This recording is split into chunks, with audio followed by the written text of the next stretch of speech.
Now, when winter winds start blowing around here, I have to admit my thoughts start turning to warmer climates. So the idea of visiting Mary Ann and Larry Jorgensen in Tampa, Florida definitely appeals to me. They live in the house Mary Ann grew up in and have been busy fixing it up. One corner of the kitchen, though, has presented a dilemma. They'd like to use it as a place to sort bills and write checks, a sort of home office, but it's become clutter corner. Ron, this is our problem area over here. Well, no, it could be a challenge area. Well, maybe. We'll see. Yeah, we put it in a positive light. Yeah. You're using it, though. Huh? Oh, it works perfect, except there's not enough room. There's no cabinets, no drawers. Need a little bit more. Some more organization, some more space. Absolutely. The sketches here, this looks like your original sketch, maybe? That you yes, did right it here? is. After sketching out her idea for the workspace, Mary Ann and Larry took her drawing to their home improvement center, where the kitchen design staff helped them create this plan. They came up with some great ideas, especially the staggered cabinets they have here. You can kind of move things around, move things see around. different options. Yeah, they gave us different options and made it great for us to make a decision. So we're going to make this whole thing from modular units. Did everything get here by the way? Yes, it did. Yes, it did. It's in the garage, all boxed and ready to go. So this is our last cabinet, guys. This is everything we're going to need here for the job. Great. All right. Now, good news is this is all pre-assembled cabinetry. We don't have to put it together. That's going to save us a lot of time. Right. What we will want to do, though, is we'll attach all the bottom cabinets and all the top cabinets together first. And the upper cabinets will mount right here on the wall. The lower ones will sit on the floor, and we'll just secure them to the wall studs back here so that they won't move.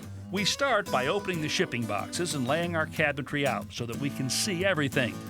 Next, I give the drawers an impromptu durability test. Now, I don't necessarily recommend you do this yourself. Well, I can say the drawers work really well. Now, these are our upper cabinets right here. There are 3 of them, and we're going to attach them together into one section. They're going to be a little bit heavy, though, so in order to cut the weight down, I want to take these doors off. We'll mount these cabinets to the wall studs, which Mary Ann and Larry locate using an electronic stud finder. This wood cleat will serve as a temporary ledge or support, holding the upper cabinets in place until we can attach them to the wall. Good, Great got job. it. All right, guys, we're about to start attaching these together, but there's one thing I want to deal with. You notice the face frame right here? It kind of overhangs the side a little bit. It creates a gap that runs all the way back here. I want to put something in to sort of give us, to fill that gap here at the back. So let me lay this down. We'll just take a piece of scrap wood that's the same thickness as that overhang. We'll slide it back here, like that. Mary Ann tacks the wood strip into place with a portable pin nailer, one that's equipped with its own onboard compressor. Hear that little compressor going there? Yeah, Isn't that cool? yeah. One more? Uh-huh. One You more? like that tool? I like You want it to very keep much. going, Yeah, huh? yeah, We'll yeah. find some more reasons to use that. With shims in place, we're ready to attach the 3 upper cabinets together. I start by tracing the front edge of the smaller cabinet onto the side of the larger center cabinet. Then I mark and drill 4 clearance holes. So this is the screw that we're going to use to attach these cabinets together. But before you put it in, Larry, I want you to put one of these plastic discs on here like that. Okay. And then when the screw is tightened up, we'll slip this plastic finish cap on top of it so we don't see the screws in here. It makes a nice neat installation. So there you go. All right. Mary Ann, your job is to hold this in place now, right along that line that we marked earlier. Okay. And we've drilled a pilot hole, so it should come right together very nicely.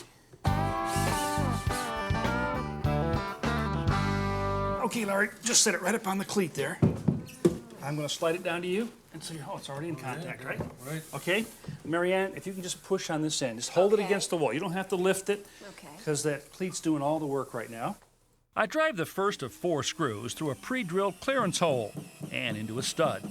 Then Mary Ann takes over and finishes the job. Good, good. Okay, now we're going to use those same caps right here. Okay, and just plug it in? Yeah. Our next step is to join the 2 base units together by temporarily clamping the middle drawer section between them. Mary Ann screws the sections together using a drill fitted with a flexible shaft designed just for tight spots like this one.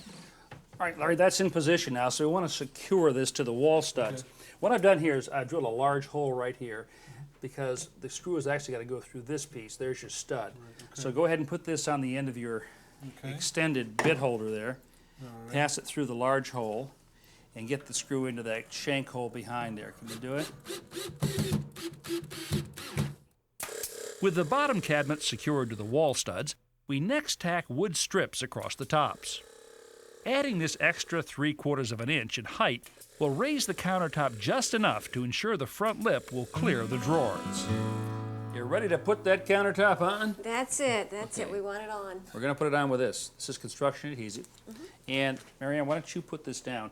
All you do is just kind of make an S pattern here, like this. Just kind of about like that. That's a lovely design. Isn't it like that?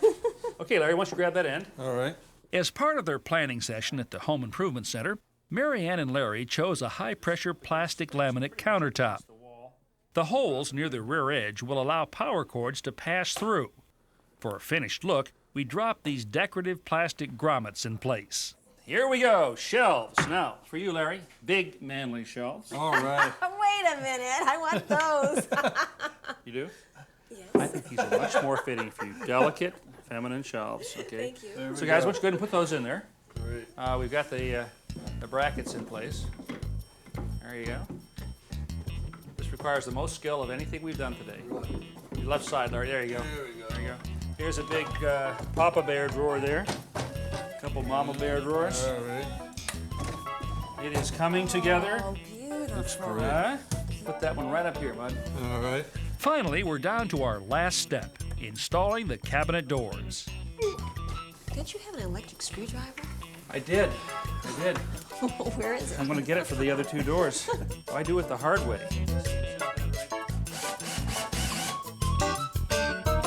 There you go. The final touch. Looks Beautiful. Looks wonderful. I tell you what, finishes the kitchen off just perfectly. It's gorgeous. Absolutely gorgeous. Here, I want you to sit down here. Oh, boy. The seat of power. Oh, yes, definitely. Yes. The throne from which the household is run. Yes. Hear You ye, know? hear ye. Isn't it nice, though, to have an office space right in your kitchen? This is a big kitchen. I know you guys Yes. spend a lot of time here, but you still have to run the household, and why not do it from here? Exactly. Get everything you need. Perfect. Absolutely love it. So Absolutely perfect. you're happy. Okay, Very stand up much. for 1 second. Okay. And we've gotten one thing out of the way today, Okay. but I want to do one other thing. I thought we shall might go kind of, just file your paid bills and sort through your canceled checks. No, not those again. Come on. Well, what started off today as a cluttered catch-all corner has now been converted into a very efficient kitchen office nook that blends seamlessly into the rest of the room. And if you're like me, it's always nice balancing the checkbook or paying the bills, knowing comfort food is just a few feet away.